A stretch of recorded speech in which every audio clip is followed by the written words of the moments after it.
home packet on your seat. And I just want to encourage you, if it's your first time here, please fill that out and then head over to the Connect Bar after service because we got a gift for you. We just want to say hey and just let you know some awesome things we have going on in our community. But today we're going to worship. Pastor Scott's going to close out the comeback series, and then we're just going to respond to all God's going to do today. So if you feel comfortable, lift your hands. Father, we just thank you so much for who you are. God, we just thank you so much for your faithfulness. Lord, we just ask that you would exceed all of our expectations today, Jesus. In your mighty name we pray. Amen. Mountains are still being moved. Strongholds are still being loosed. God, we believe it. Yes, we can see it.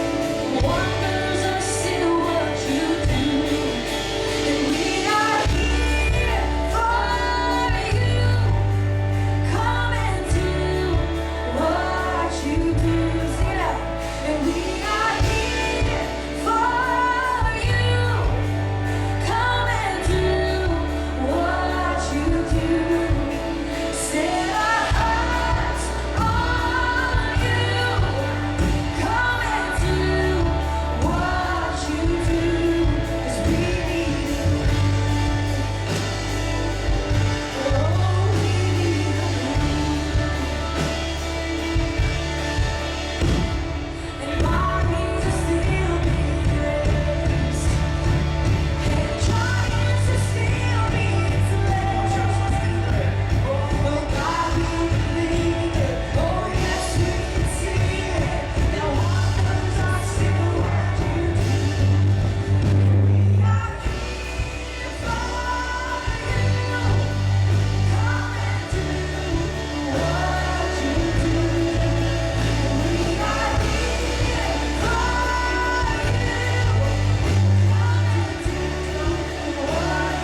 No matter the valley, come on, declare that. In every heartache, it becomes a memory when I don't see it, or when I don't see it. Oh, you will reveal it. It's not over. Or when I don't feel it, or I will believe it. You're always with me, no matter the valley. Till every heartache, it becomes a memory over of all that you do. You're all of your love. You're forever faithful. You're more than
will reveal it. And when I don't feel it, I will believe that you're always with me, no matter the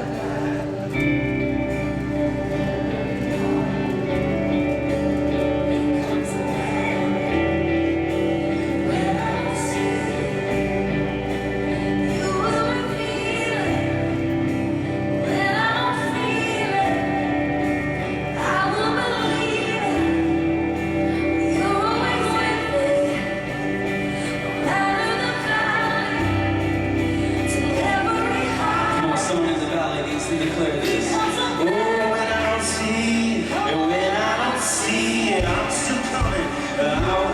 Oh, you reveal it, and when I don't feel it, oh, I will, I choose to believe that you're always with me, no matter the valley, till every hole, it becomes a part of your plan.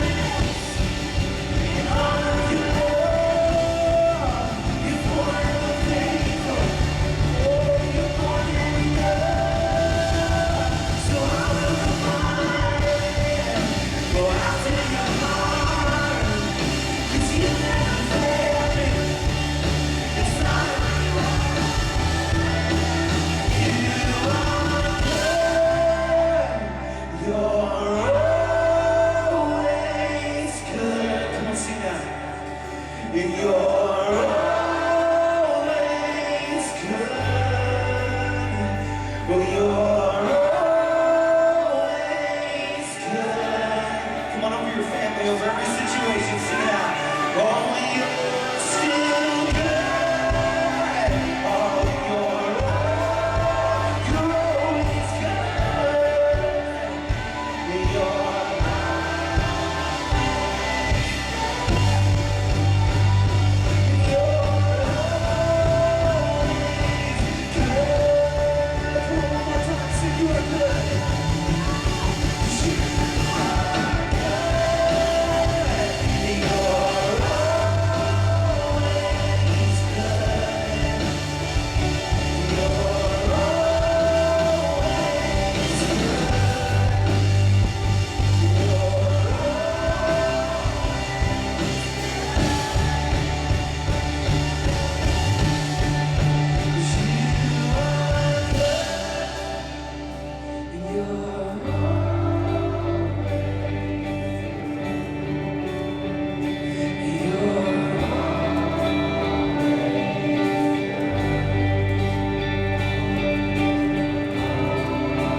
God, we thank you that you are a Father that is always good, that is always faithful.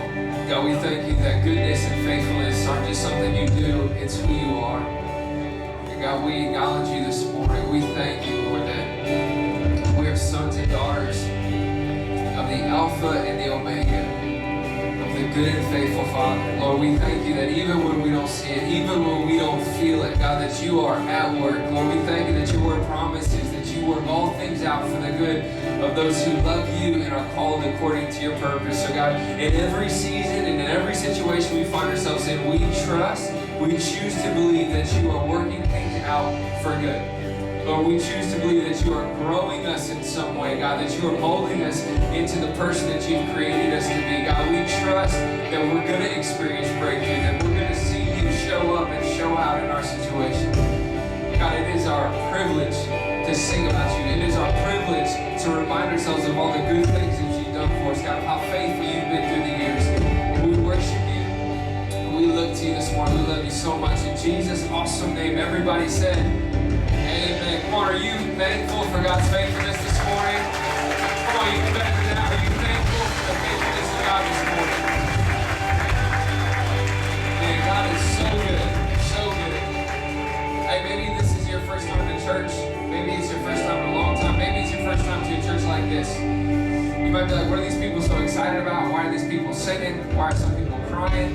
Why are people lifting their hands? We're just a bunch of normal people that have experienced God in a real way. We're a bunch of normal people that have real problems, and we've experienced a real God and the difference that He makes in every single one of our lives. And so, if you're here and you don't know God, man, our prayer this morning is that, number one, you feel welcome and loved by all of us. But more importantly than that you feel the love of God this morning as you're in this place. We believe that that's going to happen. Hey, do me a favor. Could you just go find 10 people, give them a huge hug, welcome them to church on this awesome Sunday morning.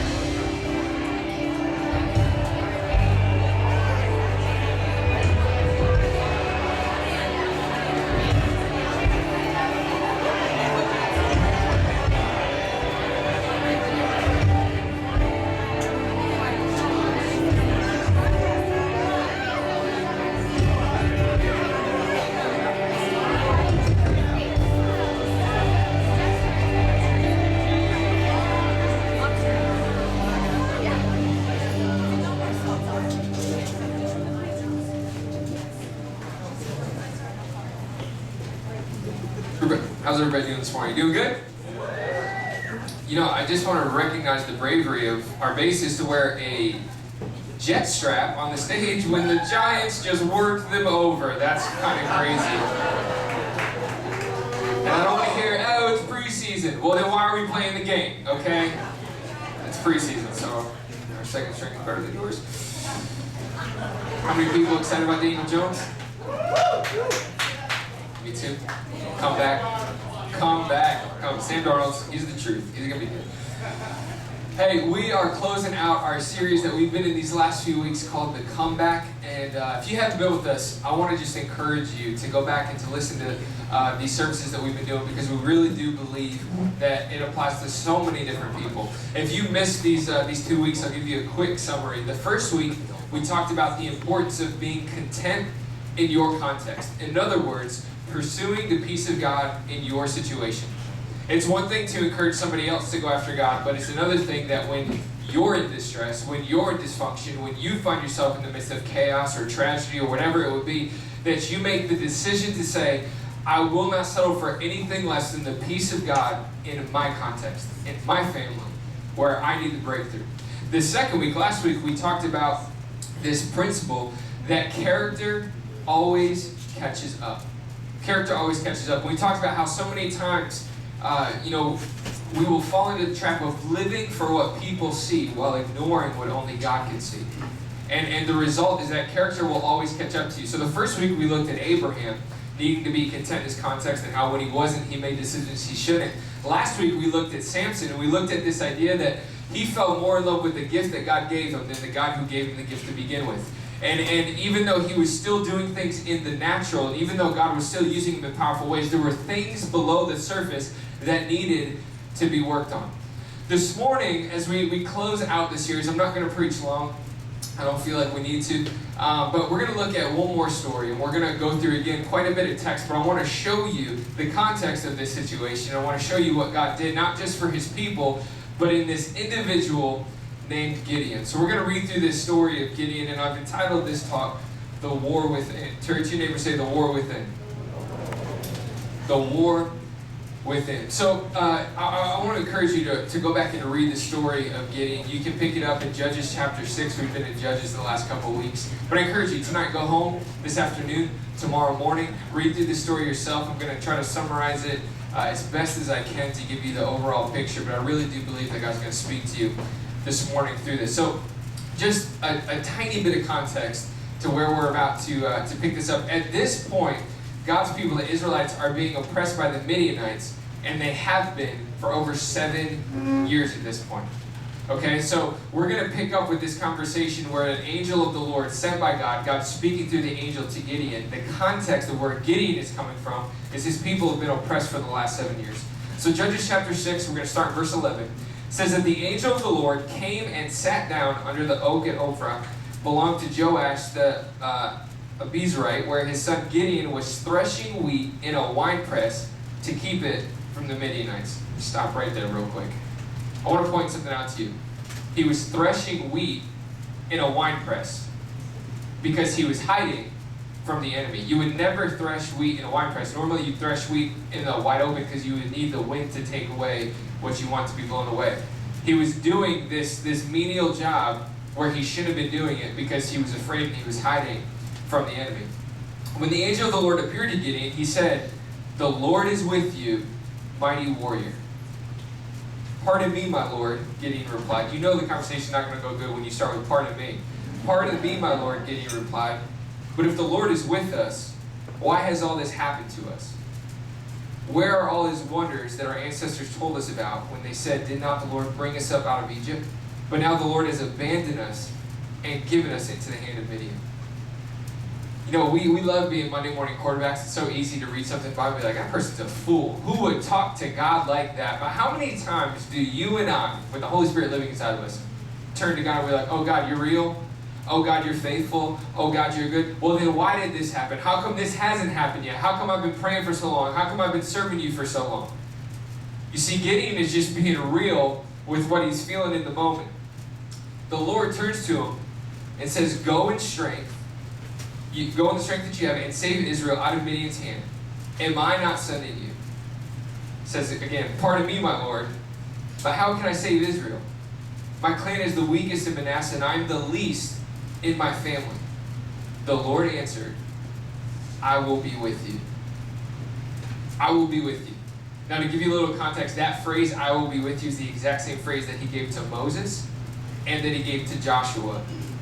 The promise of his presence to lead God's people out of slavery. And he says, "And you will strike down all the Midianites, leaving none alive." So Gideon replied, "If now I found favor in your eyes, give me a sign that it is really you talking to me. Please do not go away until I come back and bring my offering and set it before you." And the Lord said, "I will wait until you return."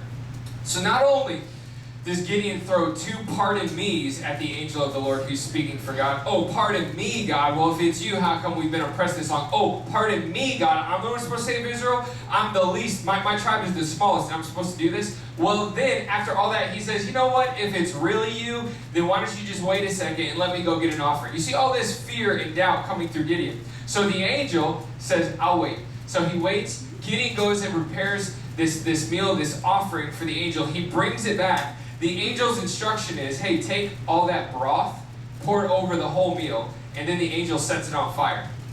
And in that moment, Gideon's like, "Oh shoot." That really was God speaking through the angel. So now, Gideon is so afraid because he thinks God's going to strike him down dead because of how he was just talking to God, and because now he's in the presence of God and he's been hitting him with all these pardon me's and doubts and fears and all that stuff.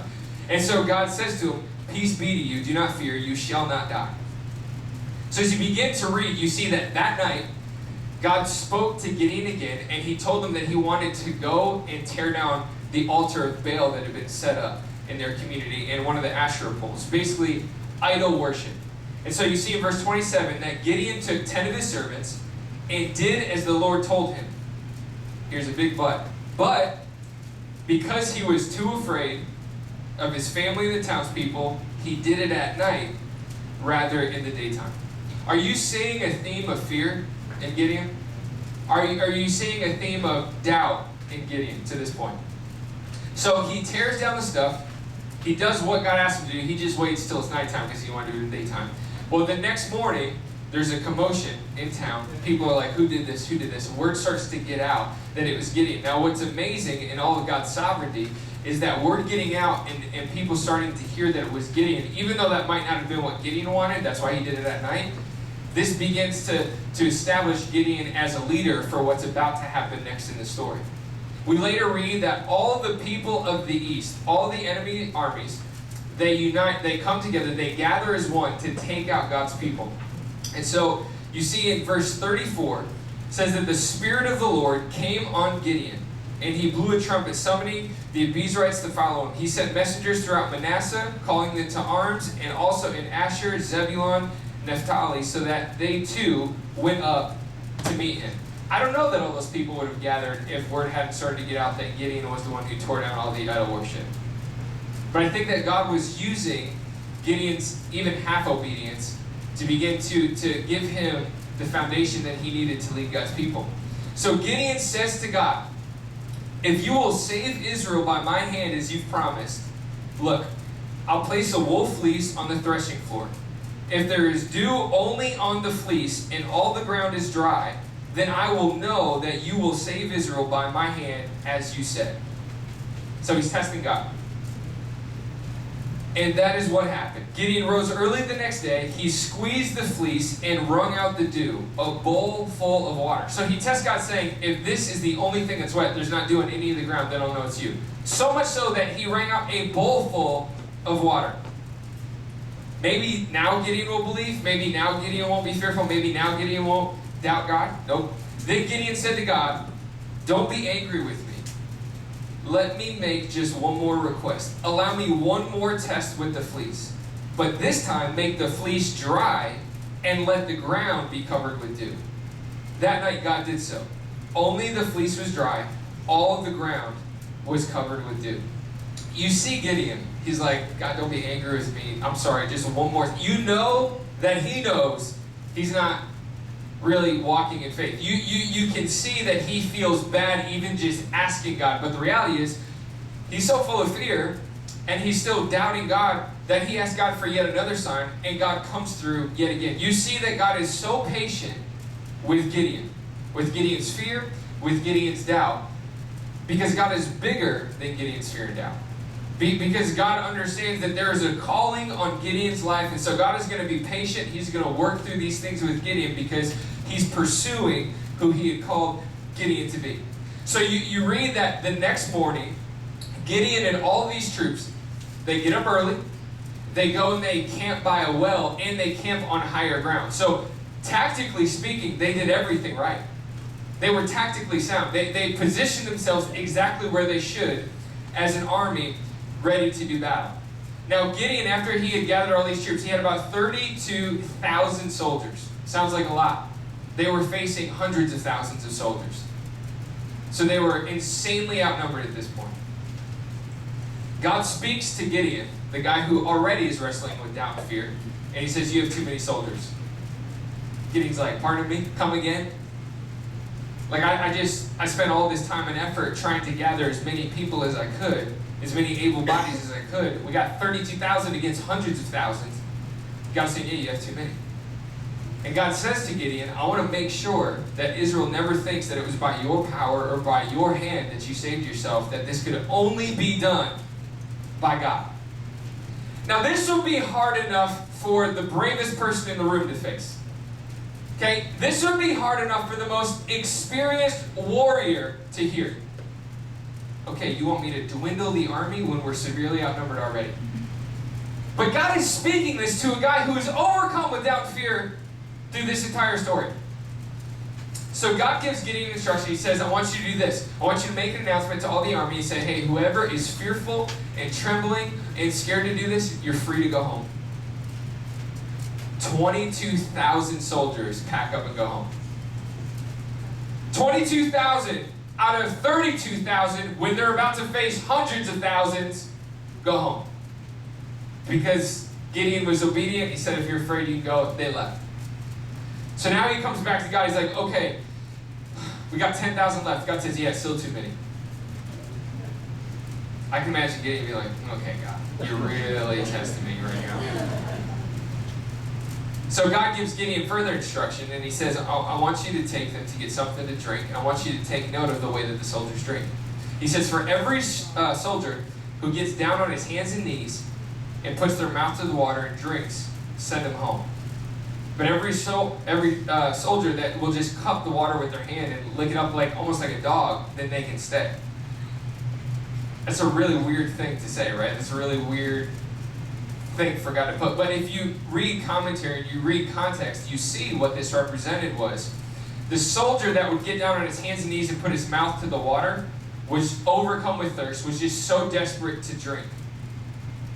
The soldier who didn't get down to put his mouth to water but just lap some up really quick was showing that he was a hardy man who prioritized God's service more than his necessary refreshment.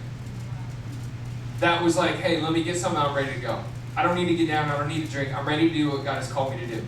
So this is what it was showing. So first, the army is whittled down by people who just would say, hey, I'm afraid, I'm fearful, peace out, good luck, I'm going home. The second one is by action. seeing what guys were more concerned with serving God than they were even their own necessary refreshment. So after Gideon takes note of this and he sends the first group home, it goes from 10,000 to 300 soldiers. 300 soldiers being led by a guy who is riddled with doubt and fear to go face hundreds of thousands of the enemy. So chapter 7, verse 7, you see that the Lord said to Gideon, with these 300 men that lapped, I will save you and give the Midianites into your hands. Let all the others go home. So Gideon sent the rest of the Israelites home, but kept the 300, who on top of it only being 300, then had to take over all the provisions and trumpets of the others. So not only are you losing the soldiers, but the servants that would accompany the soldiers to hold the food and hold the water and hold everything that they needed, they went home too. So now those 300 had to carry all their own stuff. Now the camp of Midian lay below him in the valley. During that night, the Lord said to Gideon, get up, go down against the camp, because I'm going to give it into your hands. Check this out. God says to Gideon, if you are afraid to attack, go down to the camp with your servant Purah and listen to what they are saying. Afterward, you will be encouraged to attack the camp. I love that God says, hey, this is what I'm calling you to do. If you're afraid, if you need it, then go down and listen. See, God knows exactly what Gideon needs in the moment. God is giving Gideon exactly what he needs. So Gideon follows the instruction. He takes his servant. He makes his way down the hill to the camp in the middle of the night, and he hears two of the enemy soldiers having a conversation amongst themselves. The first enemy soldier says, hey, I just had the craziest dream, weirdest dream. He said, I just dreamt that a barley cake rolled down the hill, and then when it hit our tent and our enemies, it sent everybody scattering. What the heck could that mean? If I was the friend, I'd be like, dude, what did you eat? Like, that's weird. I would never say that out loud. But the second friend has an interpretation for that crazy dream. The second soldier, enemy soldier, says what that means is that the sword of Gideon is going to come and defeat our camp. Could you imagine just for a second, Gideon, who's been struggling with doubt and fear this entire time, making his way down, spying on two of the enemy soldiers, hearing this guy say this dream, and then, first of all, I might be offended if someone called me a barley cake, but whatever. But then hearing the interpretation of that person saying, that means that the sword of Gideon is going to defeat this entire enemy. Could you imagine what that did for Gideon in the moment? How good is God that God, first of all, put the dream in the mind of the one soldier and then put the interpretation in the mouth of the second soldier? God was using the enemy to breathe life and hope back into Gideon. Verse 15 says that when Gideon heard the dream and its interpretation, he bowed down and worshipped. He returned to the camp of Israel and called out, get up, the Lord has given the Midianite camp into your hands. Dividing the 300 men into 3 companies, he placed trumpets and empty jars in the hands of all of them, with torches inside. Watch me, he told them. The guy who was riddled with doubt and fear now is saying, watch me. Follow my lead. When I get to the edge of the camp, do exactly as I do. When I and all who are with me blow our trumpets, then from all around the camp blow yours and shout for the Lord and for Gideon. Gideon and the 100 men with him reached the edge of the camp at the beginning of the middle watch, just after they had changed the guard. They blew their trumpets and broke the jars that were in their hands. The 3 companies blew the trumpets and smashed the jars, grasping the torches in their left hands and holding in their right hands the trumpets they were to blow, and they shouted, a sword for the Lord and for Gideon. A lot of translations actually read a sword of the Lord and for Gideon. While each man held his position around the camp, all the Midianites ran, crying out as they fled. When the 300 trumpets sounded, the Lord caused the men throughout the camp to turn on each other with their swords. What? You want to talk about a comeback story? You got 300 guys facing hundreds of thousands of people. They don't even use swords. They got torches with jars and trumpets. And God, in his sovereign, miraculous, supernatural power, as they're obedient and as they're full of faith and as they're doing what he's asked them to do, God causes such a commotion that the enemy begins to turn on itself and kill itself. You know, you read, if you keep going, over 120,000 of the enemy were killed right here. They were in such a panic, they were in such a tizzy that they all retreat and run off. And then God's people just begin to pursue them to get the victory that was theirs. I mean, how crazy, if you look back at how this story started with Gideon, to the point where he leads 300 men with no weapons, and they see over 100,000 of the enemy killed. How ridiculous is this story? I don't know what you're facing. I don't know how daunting it may seem. I don't know how outnumbered you feel like you are, maybe financially, or maybe you're facing a sickness or disease, or maybe there's a relationship, a friendship, a marriage, a relationship with a child that feels so far gone, so far broken that you're like, this is too far. There's nothing that can be done. You don't know the situation. You don't know the odds. You don't know what's happening. You don't know everything that's going on. I'm telling you, nothing is too big for God.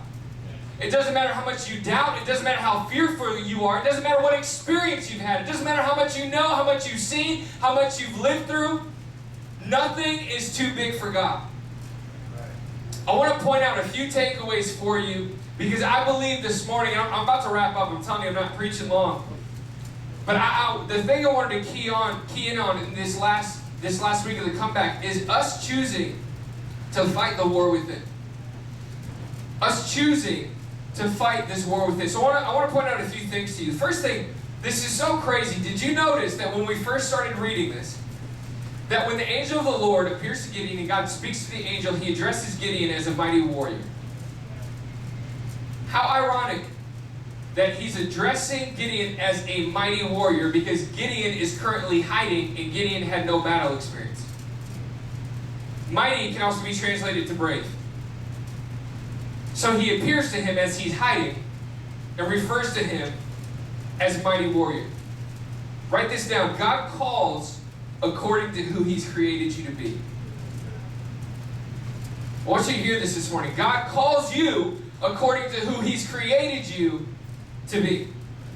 When God sees you, he sees you through the lens of who he's created you to be. When I see me, I view myself through the lens of everything that I've done. I view myself through the lens of who I currently am. And so God and I might not ever be on the same page, because his thoughts are higher than my thoughts and his ways are higher than my ways, and only God knows the purpose and the destiny that he has set for my life, that he created me for. But it's important to understand that when you're talking about the call of God in your life, it's never going to make sense to you, because the lens that God views you through is who he's called you to be. You can't see that. It's going to require trust. It's going to require you making the decision to say, even if I don't see it, even if I don't feel it, even if I can't comprehend it or reason how I could get there, you look at me different than I look at me. The only thing that I can do is to look at me through the lens of everything that I've already done. See, nothing about Gideon screams brave guy. Nothing about Gideon screams like, hey, leader, right here, leader. This dude is hiding, doing the most menial thing. This dude has an attitude. Who says pardon me to God? But God says to him, mighty warrior. See, God can say to Gideon, mighty. God can say to Gideon, brave, because God isn't viewing Gideon through the lens of him hiding. God is viewing Gideon through the leader that he's called him to be. Isn't it funny that he refers to Gideon as warrior? Meanwhile, this dude didn't have a bunch of battle experience. And you could actually take it a step further, and you could look into the future through this story that we just read. What kind of warrior doesn't even use a weapon? Because I think the battle that God was calling him to was the battle within. Was the war within. Just like we talked about last week, that what God was wanting to do with Gideon was more inside of Gideon than it was Gideon doing some crazy stuff with a sword.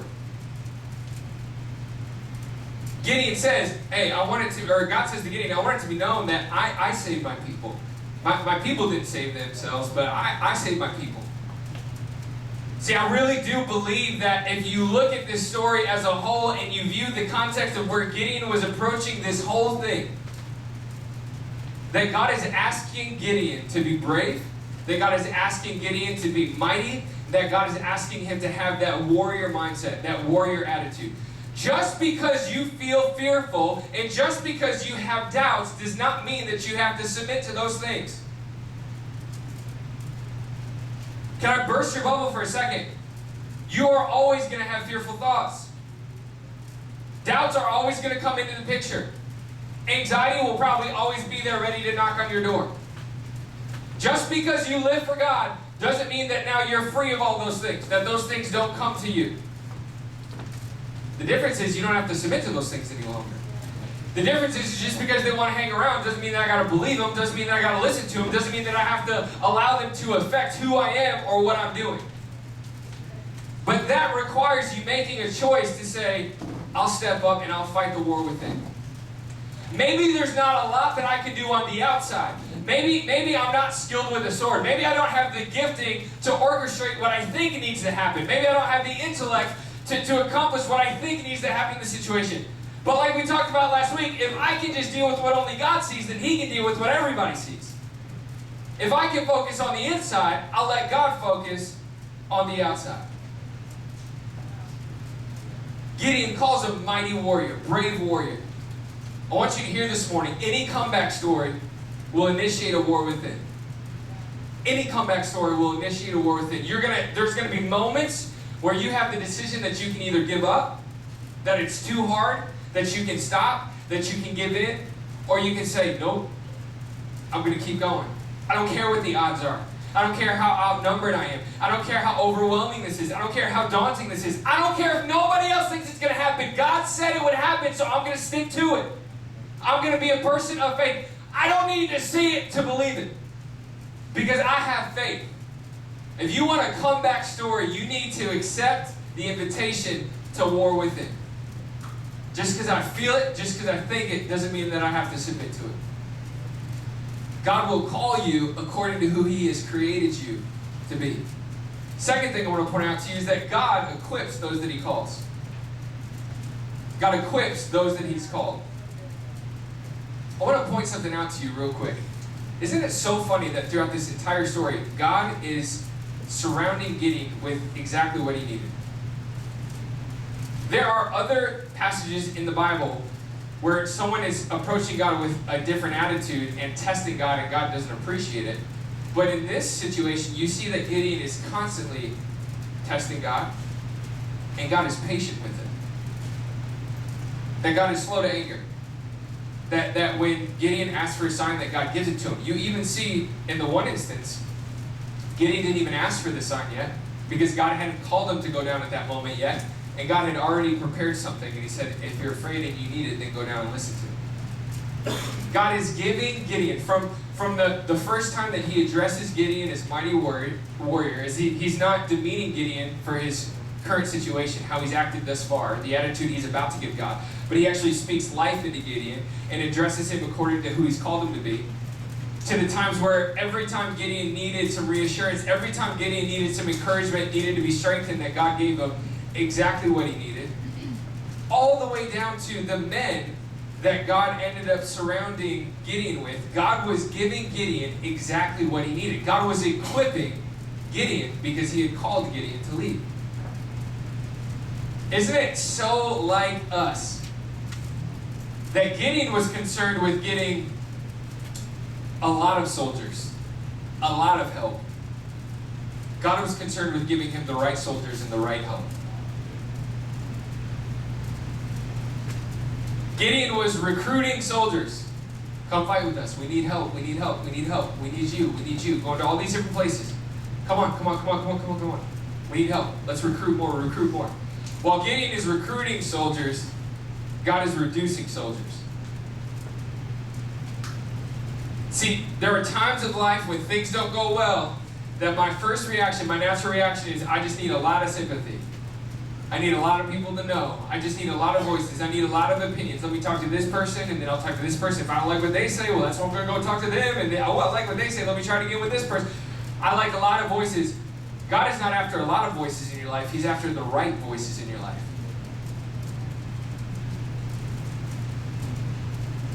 I know what you think you need is 32,000 soldiers, 32,000 men of force, but I actually want 300 men of faith. I want to surround you with 300 men that even when you say, hey, don't pick up a weapon, grab a torch, a jar, and a trumpet, that they won't question. If you're going to be who God has called you to be, if you're going to have this comeback story, if your second act is going to be better than the first, we can't surround ourselves with friends and people who are just going to work to get us what we want. We need to surround ourselves with people who are going to pray that we get what we need. You can't surround yourself with people who are just always going to tell you what you want to hear. You need to surround yourself with voices of people who are going to tell you exactly what you need to hear when you don't want to hear it.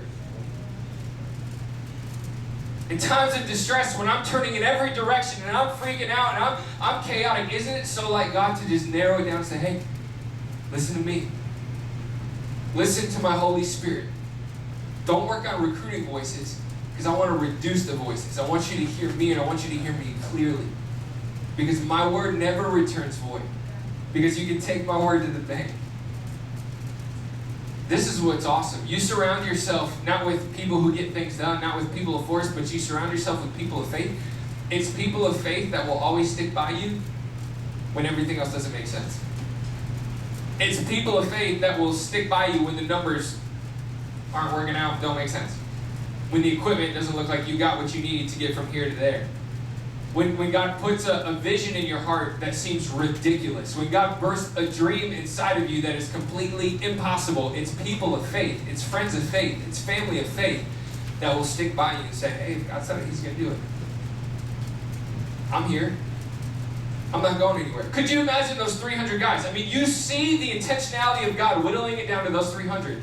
That after they see Gideon, who struggled with fear himself, after they see Gideon dismissing thousands of soldiers, they're looking around being like, this is who we got? This is what we're going to go with? Could you imagine then the next thing? Hey, we're not even going to bring weapons. You know why? Because God told me that He's going to give this into our hands. Okay.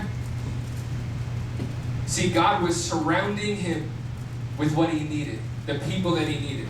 You know, I wonder if there was 32,000 voices in that camp, if the 31,700 would have outweighed the 300 voices of faith. Sometimes we go through seasons where God is pruning things out. Where God is taking some things away. Painful seasons, fearful seasons, seasons where you're just like, I don't understand how this is going to work out. This doesn't look like, this isn't what I had pictured. This isn't what I had envisioned. Can we trust that God is equipping us for what He has called us to do? That if God created us for it, and God has called us to do it, then only God can supply it for it. So, I don't even know what I just said. Those words didn't sound right. But only God can supply for it. God equips those that He calls. And this last thing that I want to point out to you as I invite the band to come up is that my comeback requires me to constantly come back to God. Your comeback requires you to constantly come back to God.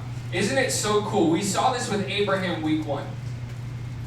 That Abraham at first believed the word of the Lord. After 10 years had gone by, and then his wife was starting to question some things, that then he began to doubt it, then began to listen to his wife, and then they tried to make things happen in their own. And then we looked at the transformation in Abraham from being at a point where he was doing things in his own way because he didn't believe that God could bless him with a son, to the point where years later, when God asked him to sacrifice his son, it says that he believed in the power of the resurrection. He believed in the God of the comeback, so he didn't question it. You see that the outward comeback story of Abraham was really a reflection of the comeback that Abraham made in here to God. He came back to God. He came back to the Word of God. We saw last week with Samson, when you see this mighty warrior for real, and just decimating all the enemies of God and being used by God in such a powerful way. And then you see this fall happen where he allowed his character to go unchecked, and he allowed all these things to creep in. And the story goes to a point where he's in prison, he's defeated. The enemy is literally mocking him, using him as a trophy of how they had defeated God's soldier.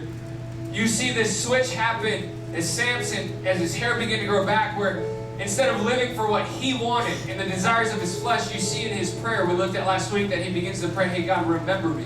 Referencing the word that the angel had given his mother years before, where she said, I'm going to use Samson to free God's people. And you see that as Samson destroys the temple, he kills more of the enemy that day than he did his entire life. So his outward comeback story really was a reflection of Samson coming back to God in here. Check out Gideon.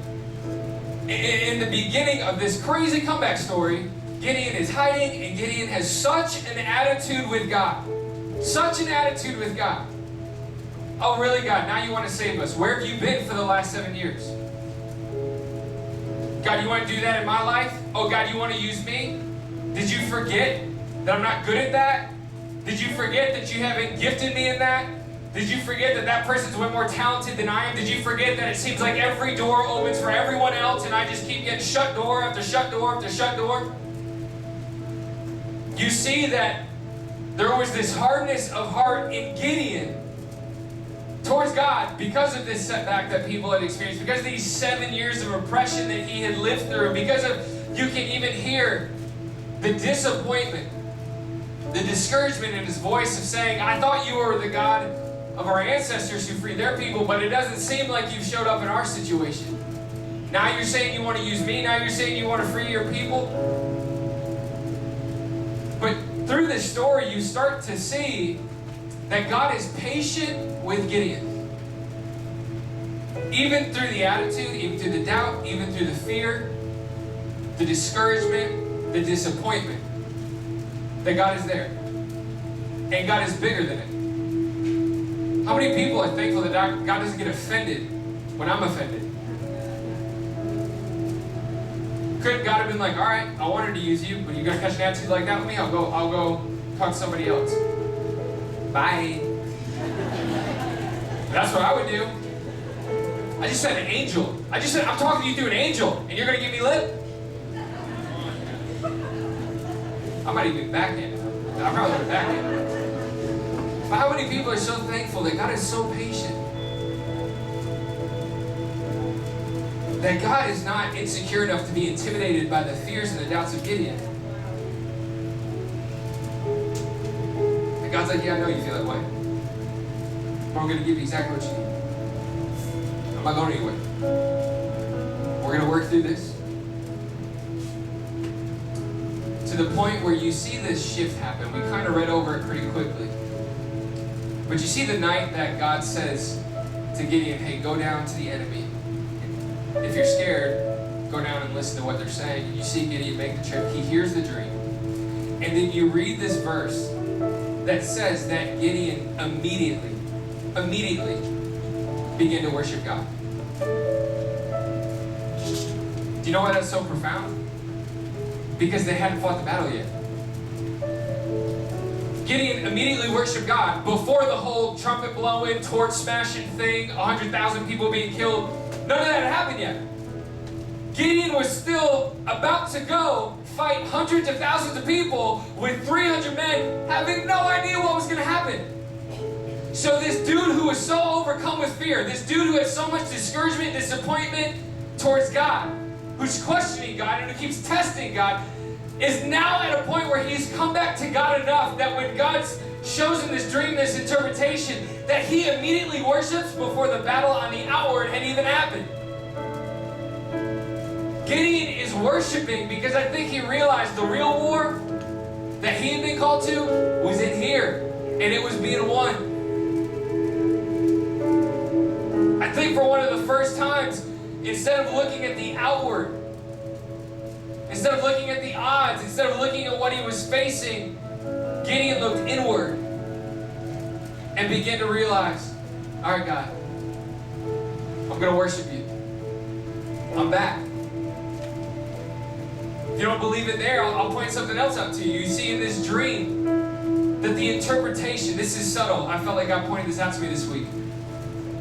You see the interpretation of the dream, the soldier says the sword of Gideon will defeat us. But look at how intentional Gideon is when he goes back to his people. He says, what we're going to shout is the sword of the Lord and for Gideon.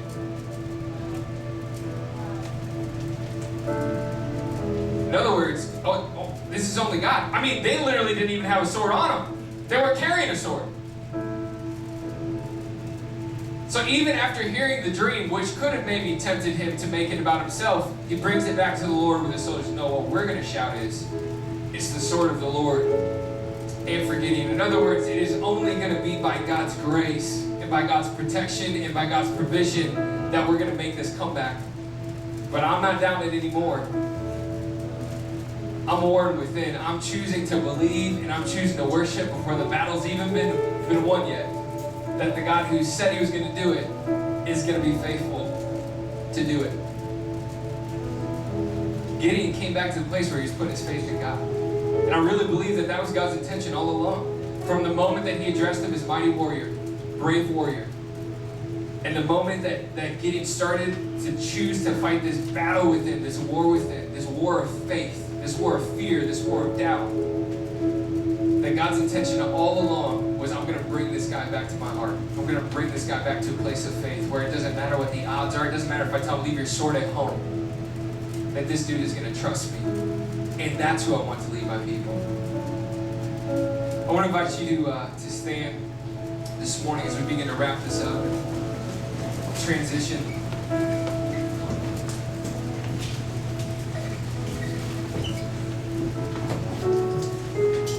You know, just like this angel of the Lord speaks to Gideon and he says the exact phrase that he had said to Moses and to Joshua, who are facing crazy odds themselves. The only promise that you need to fight, the only promise that you need to come back, the only promise that you need is that I'm with you. That my presence is with you. You know that one of the last things that Jesus says, the last thing that Jesus says before he sends back into heaven for all of humanity, after the Great Commission? Fear not, for I am with you always to the end of age. It means all of us. Everybody. It means my children and my kids' kids. And maybe you're here and you're like, man, I hear that with my ears, but that's difficult to take root in here. I hear these promises and I hear these things in the Bible and I hear these scriptures, but I'm struggling for those things to really take root inside of my heart. You know, I think what separated Gideon from a lot of people in the Bible of why God was so patient with Gideon, even when he kept testing God, I really believe it was just because God was seeing that Gideon wasn't saying what he thought God wanted to hear. Gideon was just being honest. So it would have been one thing for Gideon to be like, all right, God, yep, you got me, yep. And then when he's not around everyone, when he's not in a worship service, when he's not in a church service, inside he's like, no, that's not going to happen. There's no way. Nope. But Gideon was just crazy enough to be honest with himself, to be honest with God, to be like, God, honestly, I'm frustrated. Where are you? God, I feel like I haven't heard from you in 7 years, and now all of a sudden you show up and you're saying this stuff. I think Gideon was being honest. And you know what? God can work with honesty. God loves honesty. We talked months ago about how God can't draw close to the person that you pretend to be. Jesus died so that he could draw close to the person that you actually are. So whatever you're facing this morning, whatever the situation or circumstances, it's okay. It's encouraged to be honest with God. And God's not a God who's going to get offended and intimidated by your doubts and fears. Can I just blow your mind for a second? He sees them already. So what are you doing acting like they're not there? What are we doing? I try to fake God out. That's not even possible. What am I doing? All that's doing is putting separation in between me and him, because as authentic and as real and as intimate as he is, I'm forfeiting that for putting a facade up and acting like everything is okay. I want to ask you, man, could we just get to the point as a community to be like, God, I surrender every fearful thought right to you. You know, there are times of life that I feel so guilty for saying something out loud, even though it's what I feel. I hate the way that it sounds coming out of my mouth, but I think it's exactly what God wants. Tell me, give it to me, surrender it to me. I don't care what it looks like. I don't care what it sounds like. I don't care if it's what you think I want to hear, what you think I never want to hear. I want you to give it to me. I want you to surrender it to me, because I'm so much bigger than any fearful thought, than any doubt, than any discouragement, than any disappointment. I'm not asking you to figure everything out on the outside. I'm just asking you, will you fight the war within? Will you get to the place where you begin to fight to be a person of faith again, where you come back to me again, where you don't submit yourself to every thought that pops into your head or everything that tries to pull at your heart? Will you be a mighty warrior? Will you be a brave warrior and fight the war within? We're gonna sing a new song, and this song has been wrecking my life for a week, and I want to thank Pastor Ben for showing it to me and totally wrecking me. Appreciate it. But it was so funny because I had started to work on this message, and he told me about this song, and I forgot to listen to it, and once I listened to it, the message was already written. I felt like God just confirmed this whole thing, down to like the exact wording. But I want to read you the lyrics of the chorus of the song that we're about to sing, because I want to just take a few minutes and not to have a big dramatic emotional moment. I want to have a personal, intimate moment between you and God. Whereas you sing these things, you understand what you're singing, and I believe that the Holy Spirit is going to start to bring some thoughts to your mind. It's going to start to expose some things in your heart that maybe you've known were there, maybe you didn't realize were there. But I want to encourage you that as we sing this song, to surrender all of these things to God. Say, God, I don't want to settle for anything less than who you've created me to be. I'm ready to fight this war within. The chorus of this says, I'll throw all my cares before you. My doubts and fears don't scare you. You're bigger than I thought you were. I'll stop all negotiations with the God of all creation. You're bigger than I thought you were. As we get ready to go into this, I want to pray real quick. And I want to just encourage you, as we're about to sing this, to really open up and to begin to surrender some of these things to God, to be honest with God, to be real with God. And I believe that just like in the story of Gideon, that God will begin to give you exactly what you need. That when you're honest with God, that His Holy Spirit will begin to strengthen you, begin to breathe life into you. That He will be your ever-present help in trouble. Jesus, we thank you, Lord, that through everything that you've done, you have enabled us to have a comeback story.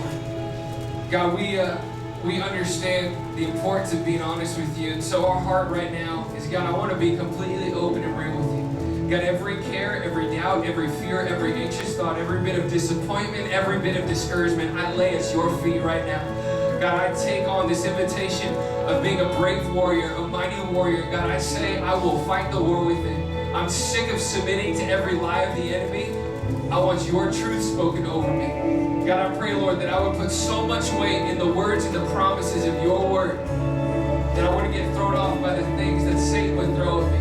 Jesus, I thank you that when you see me, you see the person that you've called me to be, you've created me to be.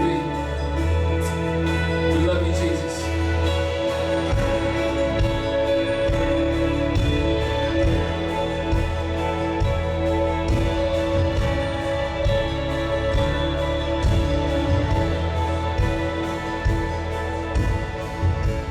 Come to me when the silence steals my voice. You understand me. You understand me. Come to me in the valley of unknowns. You understand me. You understand me. You understand me. You understand. Come on, sing that. So I throw my cares before you. My doubts and fears don't scare you. You're bigger than I thought you were. You're bigger than I thought.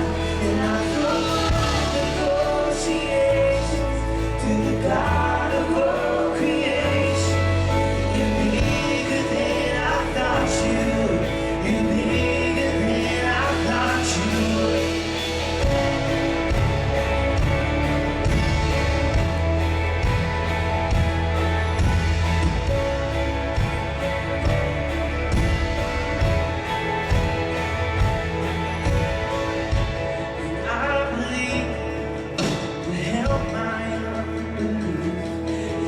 understand me. You understand me. Help me see the faith that's underneath. You understand me, oh God.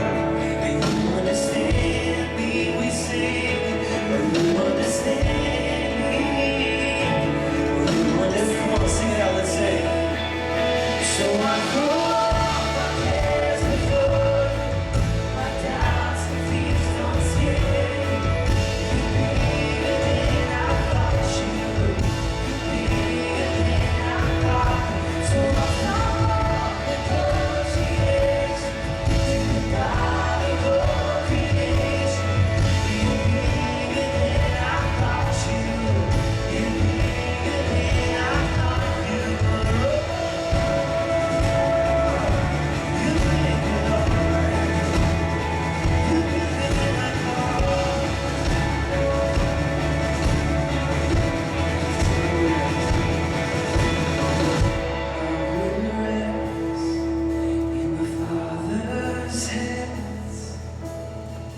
Leave the rest in the Father's. Come on, make that decision this morning. I will rest in the Father. There's no striving. Always say, leave the rest. What I don't know, you already know. You've been there before. I will rest in the Father's hands. Leave the rest in the Father. We surrender this morning. I will rest in the Father's yes. Leave the rest in the Father's hands. So I throw all my cares before you, my doubts and fears don't scare me. You're bigger than I thought you were. You're bigger than I thought. So I throw all negotiations to the God of all creation. You're bigger than I thought you were. You're bigger than I thought you were. You're bigger than I thought you were. You're bigger than I thought you were.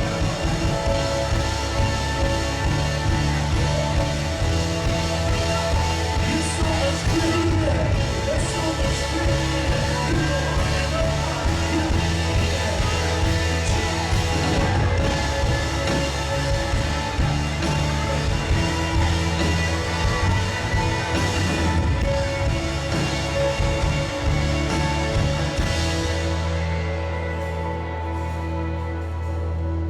I will rest. I will rest in the Father's hand. Leave the rest in the Father's hand. I will rest in the Father's hand. Leave the rest in the. So I throw all my cares before you, my doubts and fears don't scare you. You're bigger than I thought you. You're bigger than I thought. So I throw all negotiations to the God of all creation. You're bigger than I thought you. You're bigger. Sing that again. And I throw all my cares before you, my doubts and fears don't scare you. You're bigger than I thought you. You're bigger than I thought. So I'm on the coast to the God of all creation.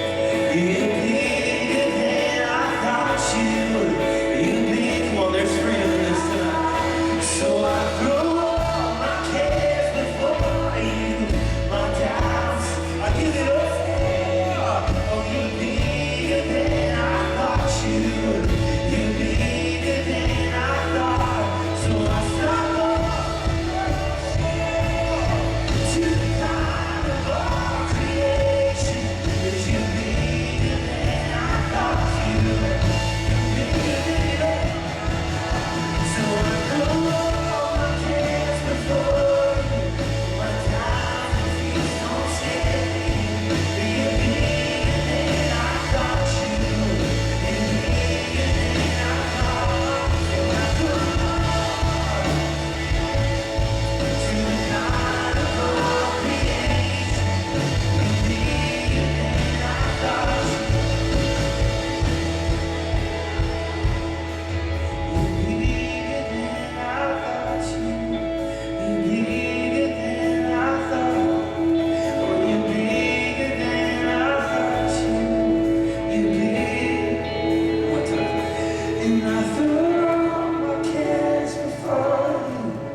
doubts and fears don't scare.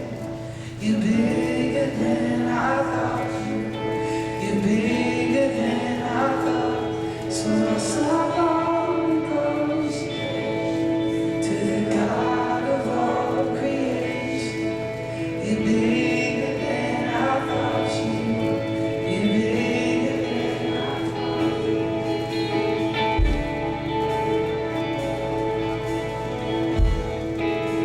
You know, in Isaiah, it talks about the Lord saying, as far as the heavens are from the earth, so my ways are higher than yours, and my thoughts are higher than yours. And I'm just like astounded at the fact that God is a God of the breakthrough, but a lot of the times it looks totally different than what we expect. Because his ways are so much higher, and his thoughts are so much bigger, and he works all things together for good. All does not mean some, it does not mean 99%, it means 100%. He works all things together for good. And just in a moment of worship like this, I was just thinking, you know, society, culture tells us that surrender is not a good thing. Culture tells us that we have to strive, that we have to push, that we have to hustle, to embrace and glorify the hustle. But what God says is lay it all at my feet. What God says is surrender. What God says is my ways look totally different, but my ways bring the fullness of what I have for you. And so today, as we're wrapping up the comeback story, I hope that you leave knowing that God is actively writing your comeback story and that he already has it for you. That all we have to do is say yes, and all we have to do is surrender to his ways being higher and his thoughts being bigger. And so today, like we do every week, we're going to pray for some people that find themselves in the middle of their stories, find themselves in the middle of a valley. And there's a prayer team along the back of the room that wants to pray for you specifically, but together as a family, we're going to lift up these needs. And we're praying for somebody for a safe pregnancy. We're praying for several dealing with cancer. We're praying for somebody whose marriage and family needs to be restored. And then we're praying for peace for the family and friends of a 25-year-old who just passed away this weekend. And if you feel comfortable, would you mind lifting your hands with me? We're going to pray that God would be the God of the comeback in all of these situations. So, Father, we thank you. God, we thank you that your ways are higher, God, and we thank you that your thoughts are so much bigger than ours, God. So, Lord, we surrender to you, God, knowing that the victory comes at the end of our surrender, Jesus. And so, Lord, in each and every one of these stories, in each and every one of these comebacks that you are writing, God, we ask for your provision and for your faithfulness to show up, God. Lord, that where there is cancer, it has to flee, Jesus. Lord, that for that same pregnancy, that baby would be delivered with no issues and no worries, God. Lord, that for that family restoration, Jesus, that you would bring it. And for the friends and the family of the young woman who passed away this weekend, Jesus, that you would be their comforter, God. That you would be their Prince of Peace, Jesus. That you would just show up to each and every person, God, and revealing your love and your will in such a beautiful, profound way, God. We thank you for the comebacks in this room, Jesus, and the testimonies to come. In your mighty and powerful name we pray. Amen. Amen. And who here loved that comeback series? Well, hey, good for you. We also have Tuesday night service, so bring a friend as we wrap it up for Tuesdays. But hey, if you wouldn't mind taking a seat, I'm going to call the hosts forward at this point to collect the offering. And if you consider the Harbor your home, I want to encourage you to give. But if it's your first time here, please feel no pressure at all. We have a few different ways. We have the app, we have the iPads over there, and then we have these awesome blue buckets that are being passed down. But I just have a few quick announcements to go through with you guys. So, that epic song, Always Good, that we've been singing last week and this week, how many of you guys love it? Well, that was written by our epic worship team. And so today, the lyric video is out for it on the Harbor Worship's YouTube page. So make sure you go listen to it, give it 1 million views, share it with everybody you know, because I know it's impacted me, it's impacted our times of worship, and so be sure to be sharing that and be listening to it. And last but secondly, not least, if I could speak, that'd be great, right? So a few months ago, we had a golf tournament, a golf fundraiser. And so with the money that we were able to raise from that, we were going to be providing translations, Spanish translation services for our